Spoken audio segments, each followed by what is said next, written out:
What's going on, everybody? It's your boy Tay2Low back at it again with yet another video.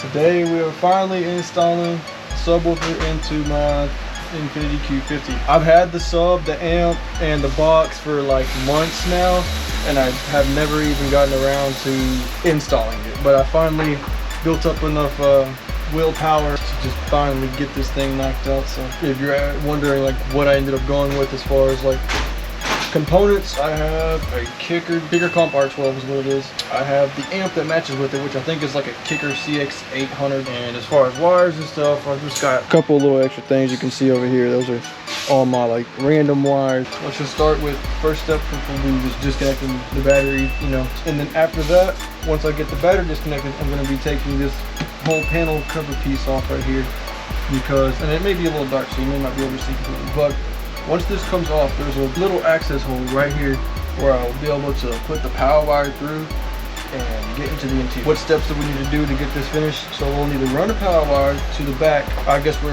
the amp will be. Then we'll need to use a line output converter to tap into this like factory subwoofer / speakers to run to the amp or our RCA jacks. So I'm just going to tap into the factory subwoofer, and that's gonna be my signal wires for the RCA jacks.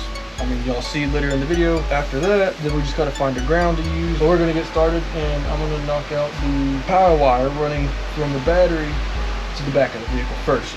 So let's get started with that. So I'm going to take this off. I should already have a hole cut, this grommet going into the interior, solely due to the fact that I have underglow ran on here. When I ran the underglow, I had to run a switch to turn it on, and I ran that switch through the interior in there. So that's exactly, we're just gonna reuse that, is what I'm saying.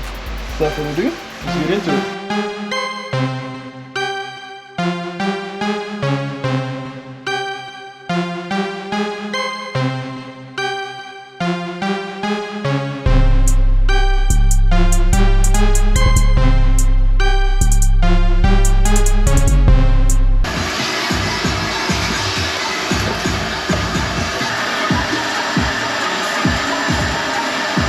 Alright, so we just got all that plastic from around the battery off, so now we have the grommet to go through. Like I said, I had already done underglow, so I've already got me a little hole cut out to get through that. But yeah, so all we got to do from this point forward is just get the power wire and fish it through there, which will be very simple, because on this car, when you start fishing, if you can't see it, it's right here since I know it's dark. Once you start fishing the wire through here, it like immediately comes out from under the like dash, and so it's like really easy to fish through there. Then from there we're gonna start getting through the trim. So let's do that.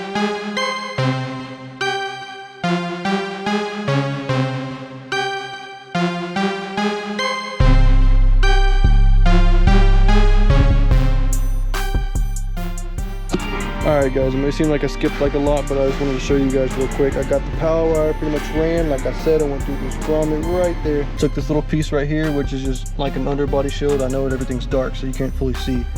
And then the trim panel here and here, I took that off, and I just ran it from through the grommet, come down here, ran it right here along this harness, and then came out through this middle trim piece, went through here, took the rear seat out, which is really easy. There's little clips right here, you just pull them forward, and then run it up here through this trim piece with this wiring harness. I did run into one issue trying to figure out how to get it into the trunk area, but if you take this little cover panel, which is that guy, off, you can see where the factory harness runs right here, and then you can access the rear shocks from here, but there's a hole right there right next to another little cable, because there isn't like a hole right here. It's just where the factory harness runs and clamps directly around that, so I didn't want to mess with that. So like I said, I used the hole that one cable is running through, and then ran it out there as well, and then I just got it running in here for now. What I'll probably do is I'm going to hide the amp under this trunk carpet, but I'm going to run this power wire down this carpet right here and then into the amp. That way you won't see any of the wires. Make sense? As far as the ground, I was originally going to, I don't know if I can get you guys to see it. I was originally going to put it right there on that little stud piece, but I didn't know if that was going to be a good ground, to be honest, or not. So I think what I'm gonna do, which is also kind of an easier access, is use one of these bolts with this one, or there's one on the back side of this. I'm gonna use that as my ground and then run that to the amp. And then after that, I just gotta wire up that line output converter into this rear sub right here and then run it to the amp. Or find somewhere to mount that line output converter and then run it to the amp. So I just wanted to give you guys a quick little update. But other than that, I think what I'm gonna do from here is figure out how much of this wire estimately I can use. I'm not gonna cut anything just yet.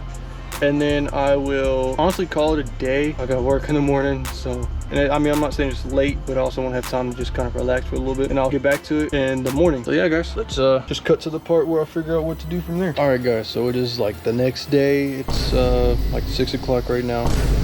It's like the next day. It's like 6 o'clock right now. I did so much work. I know I pulled a classic YouTube tutorial on you guys. I apologize, but I am going to explain everything in the most simple terms as possible. So yeah, guys, you see that little towel to block off the positive terminal from touching. But I have the fuse box wired up.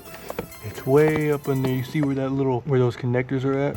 Right there is where the actual fuse is. So I have it running from basically here, came around here, and I don't have it connected to the positive just yet because I still got to get the sub in. From that point, I just ran it down from here, went down this little trim piece and followed through here, went through this trim piece, followed up through here, went all the way through here, had the rear seats out, had this rear bolster piece out, had this trim piece loose as well as this trim piece, which I need to fix that. I just noticed that. I'll fix that in a second. And then it runs through here. There's like a little thing to get, you get to the rear shock, you got to take this out, and there's like a little cover you got to take out to get to the bolts, and that's exactly where I ran it through. Because exactly right there where that positive wire, right next to it is basically the lever for this thing.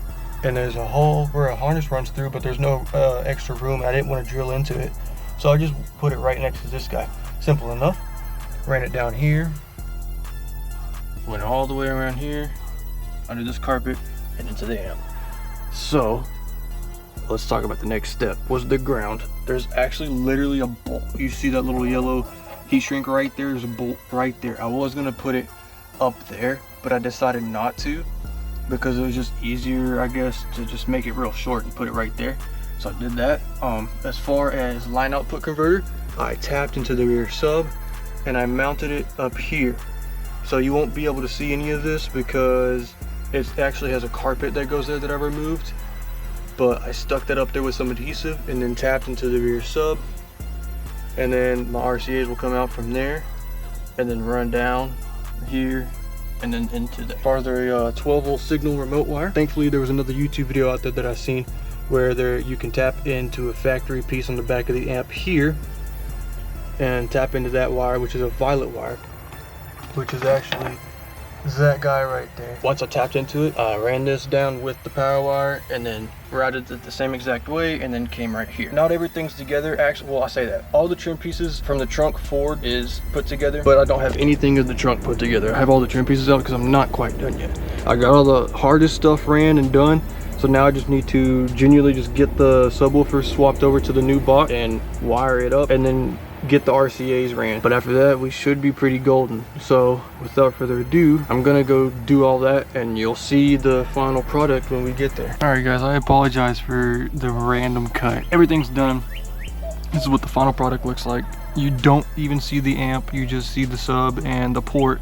The only downside to the port is that I got acoustic stuffing in there, so you can see that. And I know one thing that happened originally was when I put everything together and first got the sub going, it was literally blowing the acoustic stuffing out of that port, and so it was like a little cotton dispenser type of thing. It was hilarious. I did run into an issue that I caused on my own that took me the entire weekend to figure out. I don't know if you can see, you won't be able to see, but basically right there is the amp and there's a wire. When I cut the wire harness back to tap into my 12-volt signal wire, I literally ended up accidentally nicking a signal wire for left side speakers, and I put everything together and I was having so many issues. The radio was stuck at volume 21, which I do have an aftermarket radio in there. I have the Tesla screen. Everything was inverted, the controls, I could tap up top and it was tap on the bottom. and I was trying to figure out so many different issues with this thing because none of it was working. The amp was getting power, but not like the subs weren't working or anything. I even bought a RCA splitter. Like I said earlier in the video that you can get, there's a sub output, but it's only one RCA. So what I did was one female and then 2 males come out so I could run it to the back. And I just ran it straight back here. I took it out from my line output converter up here and just ran it straight back here, and it still didn't work. I finally figured out how to get to the menu that the factory vehicle has, because you can access the factory vehicle menu from the aftermarket radio. It allows you to go into the factory radio and change the like clock settings and just whatever the factory, you know, options it had on there. And when I did that, I went to radio. When I did that, something fixed it to an extent, because then my right side speakers were working and the sub started working, and I was like, oh, okay, cool. So I figured that out, but I still had the issue of the controls on the radio being inverted and my left side speakers not working. So then I was trying to figure out why my right side speakers weren't working, and I'm looking through over everything, and literally that's when I went back to my remote wire, and that's when I found that there was like a wire on the connector just hanging out, not connected to anything. It was just like, I don't remember that being there. When I found where it ran, like it was like a little piece of tape going around the two, holding them together, and I was like, that must be my issue as far as my speakers. I was hoping it would be my issue with the radio. So I fixed it and I got all my speakers working, but the radio was still having issues. What actually ended up fixing the radio was Google, because I searched it up and then they were saying to put like 5 fingers on the screen and hold them down, and it'll bring up like a calibration mode, and I was like, yeah, that's not true. So I put my hand on the radio, and then sure enough, a menu comes up. It tells you to tap here and then tap here. And then once I did that, it actually started working just fine.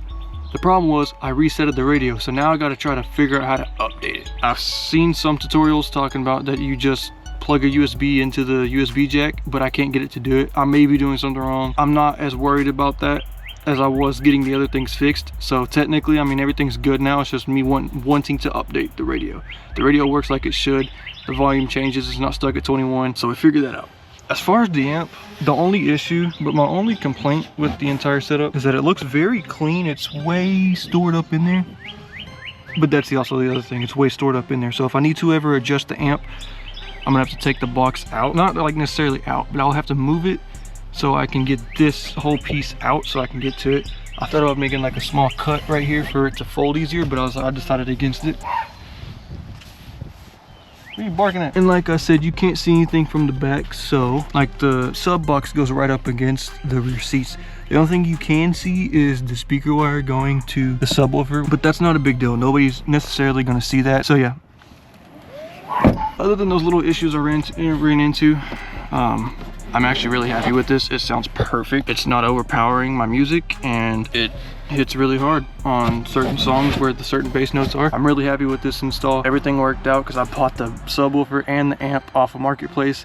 Didn't even ask the guys to test them because I bought them from 7 people, but they both work, so I'm happy and I looked out. With all that being said, guys, I'm gonna end that video here. I know it's kind of short. I should have recorded more. I was just honestly in a rush to get this done because I've been waiting for so long, and I honestly didn't even want to do it just because I knew how long it was gonna take, but thankfully we got it done and everything's installed. So thank you guys so much for watching, and I'll see all you guys later.